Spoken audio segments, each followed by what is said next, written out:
नमस्कार, स्वागत है आप सभी को। आज की कहानी है भगवान का न्याय।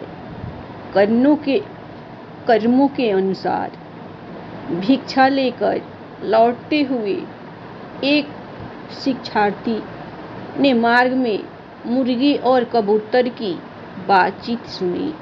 कबूतर मुर्गे से बोला, मेरा भी क्या भाग्य है, भोजन न मिले तो मैं कंकर खाकर भी पेट भर लेता हूँ। कहीं भी सीख घास आदि से घोंसला बनाकर रह लेता हूँ। माया मोह भी नहीं, बच्चे बड़े होते ही उड़ जाते हैं। पता नहीं ईश्वर ने क्यों हमें इतना कमज़ोर बनाया है। जिसे देखो वो हमारा शिकार करने पर तुला रहता है, पकड़कर पिंजरे में कैद कर लेता है। आकाश में रहने को जगह होती तो मैं पृथ्वी पर कभी नहीं आता।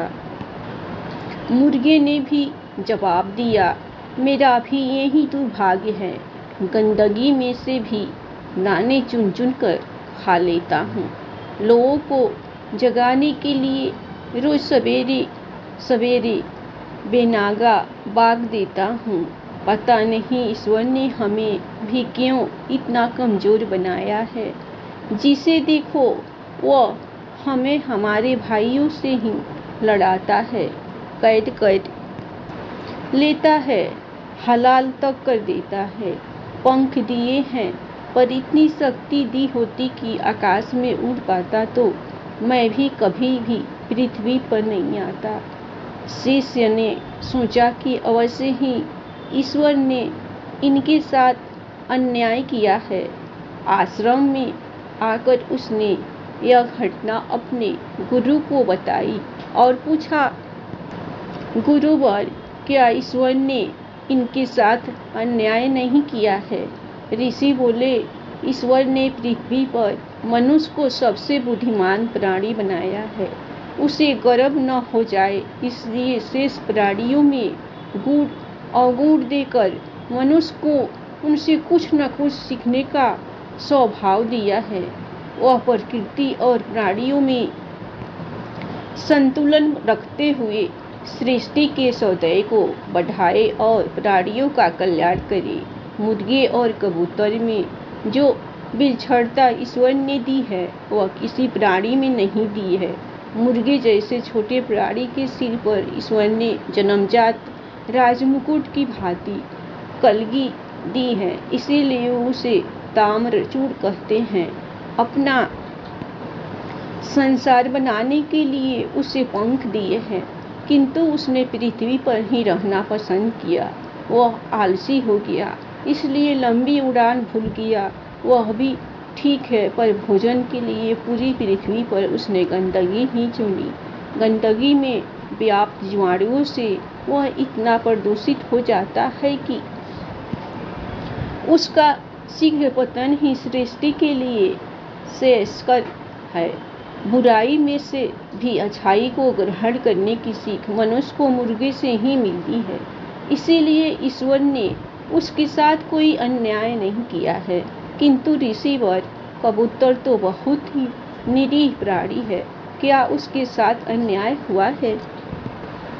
शिष्य ने पूछा। शिष्य की शंका का समाधान करते हुए ऋषि बोले, पंछियों के लिए ईश्वर ने ऊंचा स्थान, खुला आकाश दिया है।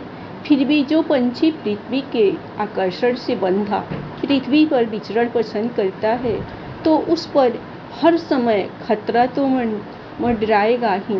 प्रकृति ने भोजन के लिए अन्न बनाया है, फिर कबूतर को कंकर खाने की कहाँ आवश्यकता है। कबूतर ही है जिसे आकाश में बहुत ऊंचा और दूर तक उड़ने की सामर्थ्य है, इसलिए उसे कपूत कहा जाता है। वह परिश्रम करे, उड़े, दूर तक जाए और भोजन ढूंढे। भूख में पत्थर भी अच्छे लगते हैं। ये कहावत मनुष्य ने कबूतर से ही सीखी है, किंतु अकर्मण्य नहीं बने। कंकर खाने की प्रवृत्ति से उसकी बुद्धि कुंद हो जाने से कबूतर डरपोक और अकर्मण्य बन गया। यह सत्य है कि पंछियों में सबसे सीधा पंछी कबूतर ही है, किंतु इतना भी सीधा नहीं होना चाहिए कि अपनी रक्षा के लिए उड़ भी नहीं सके। बिल्ली का सर्वप्रिय भोजन चूहे और कबूतर है। चूहा फिर भी अपने प्राण बचाने के लिए पूरी शक्ति से भागने का प्रयास करता है, किंतु कबूतर तो बिल्ली या खतरा देखकर आंख मुंह बंद कर लेता है और काल का ग्रास बन जाता है। जो प्राणी अपनी रक्षा स्वयं न कर सके उसका कोई रक्षक नहीं। कबूतर के पास पंख है, फिर भी वह उड़कर अपनी रक्षा नहीं कर सके तो यह उसका दोष है। ईश्वर ने उसके साथ भी कोई अन्याय नहीं किया है। धन्यवाद दोस्तों। आप लोगों को कबूतर और मुर्गे की कहानी पसंद आई होगी तो आप लोग भगवान के नाम पर लाइक सब्सक्राइब दिल खुलकर जरूर कीजिए।